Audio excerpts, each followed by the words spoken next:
এক রাজকন্যা একটি বিলাসবহুল দুর্গে থাকতেন। তার বয়স মাত্র 14 বছর, তবে তিনি ভয়াবহভাবে ক্ষতিগ্রস্ত এবং মুদি ছিলেন। একবার তিনি এপ্রিলের জন্য কিছু নিয়ে এসেছিলেন এবং নতুন বছরের ভোজসভায় বসন্তের ফুল ছিল। তিনি একটি ডিক্রি জারি করেছিলেন যাতে তিনি বসন্তের সূচনার ঘোষণা করেছিলেন এবং যে রাজপ্রাসাদে স্নোড্রপস নিয়ে আসেন তাকে উদার প্রতিদান দেওয়ার প্রতিশ্রুতি দিয়েছিলেন।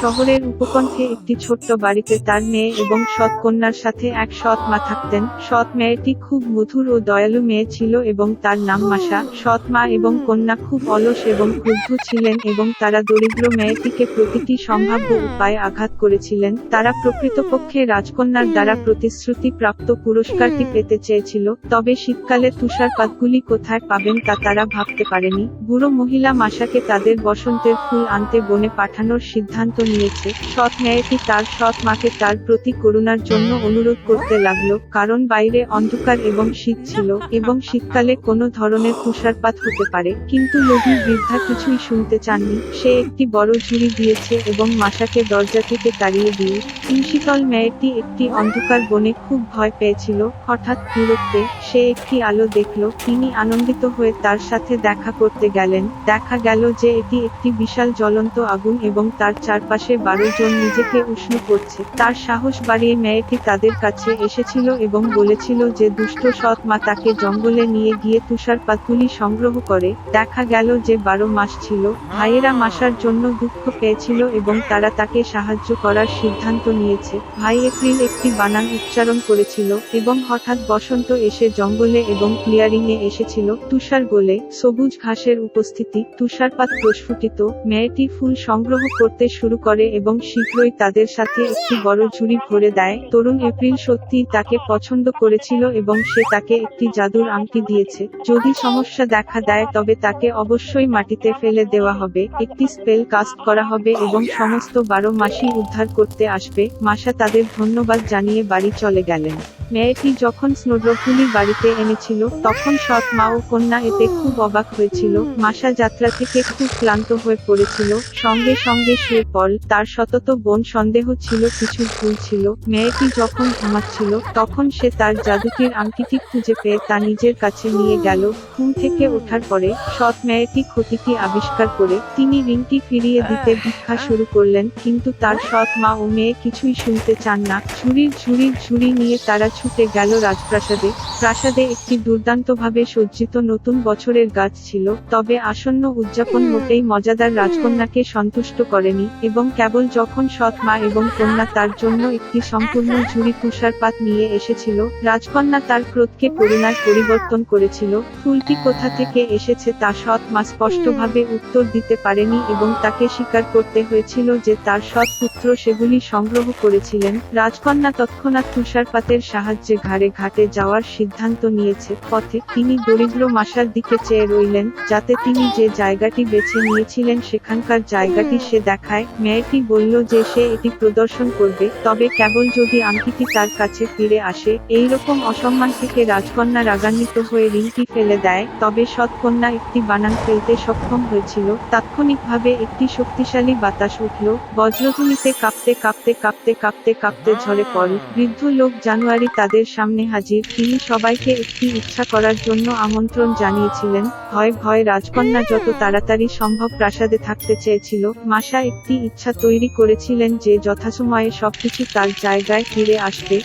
শীতে গ্রীষ্মে সৎ মা ও কন্যা এত শীতল ছিল যে তারা কোনো পশম এমনকি একটি কুকুরের তৈরি ফুড চেয়েছিল। এই বলে লোভী মহিলারা তৎক্ষণাৎ কুকুরে পরিণত হল। রাজকন্যাকে প্রাসাদে পৌঁছানোর জন্য তাদের একটি নিদ্রা দেওয়া হয়েছিল।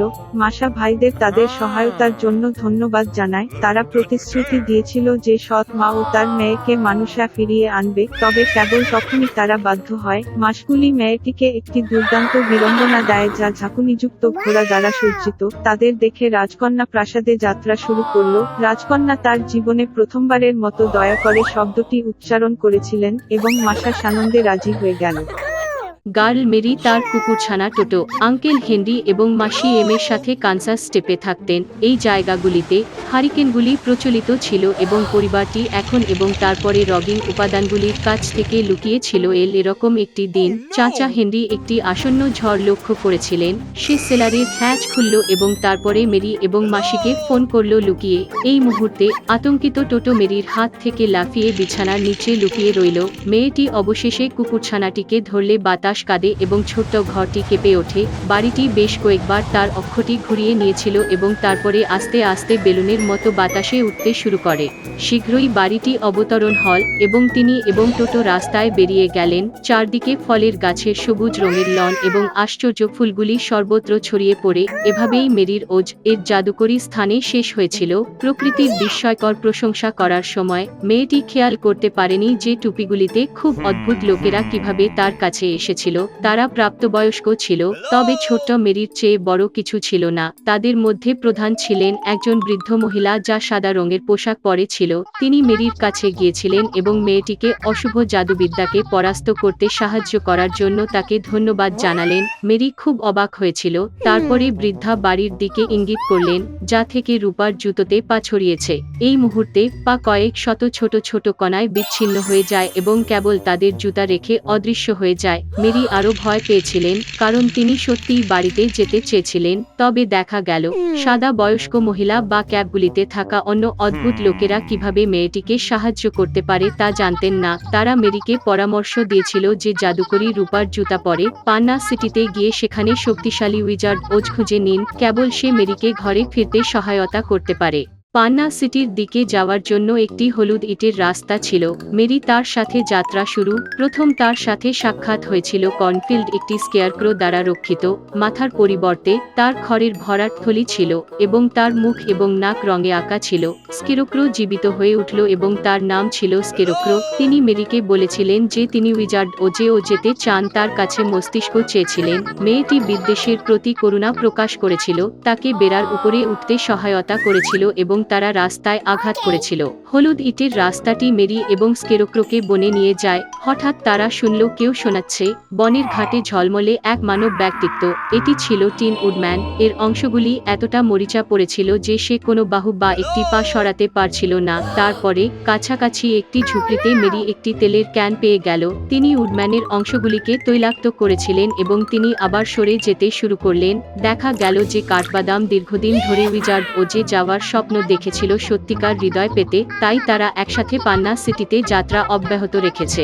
একটি হলুদ ইটের ট্রেইল ঘন বনের মধ্য দিয়ে বন্ধুদের নেতৃত্ব দেয়। হঠাৎ একটি সিংহঝোপ থেকে লাফিয়ে রাস্তার দিকে স্কেরোক্রোর কাছে তিনি তার পাঞ্জা দুলানোর সাথে সাথেই তিনি টোটোর বাজির কথা শুনে খুব ভয় পেয়ে গেলেন। সিংহ মেরিকে বলেছিল যে সে লাজুক জন্মগ্রহণ করেছিল এবং তাই উইজার্ড ওজে গিয়ে সত্যিকার সাহস চেয়ে জিজ্ঞাসা করে না।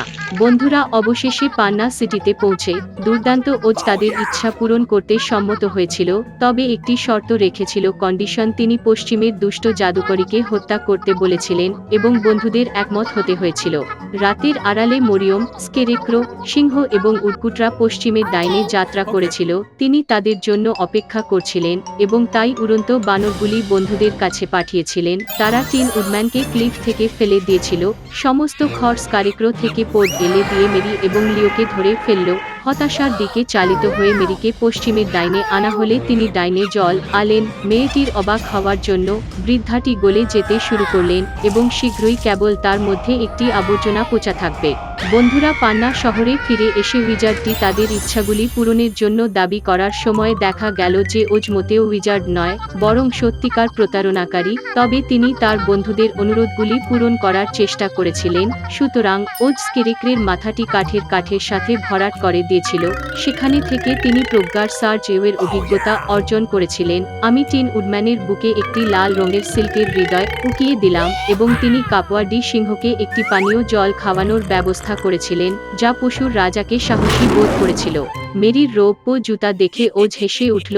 সর্বোপরি জুতাগুলি ম্যাজিক ছিল এবং এই সমস্ত সময় তারা মেয়েটিকে বাড়িতে নিয়ে যেতে পারে। মেরি তার নতুন বন্ধুদের বিদায় জানিয়েছিলেন। 3 বার তার হিলটি আলতো চাপলেন এবং টোটোর সাথে ঘরে পৌঁছে গেলেন। তবে রূপার জুতো হারিয়ে গেল রাস্তায় লস্ট।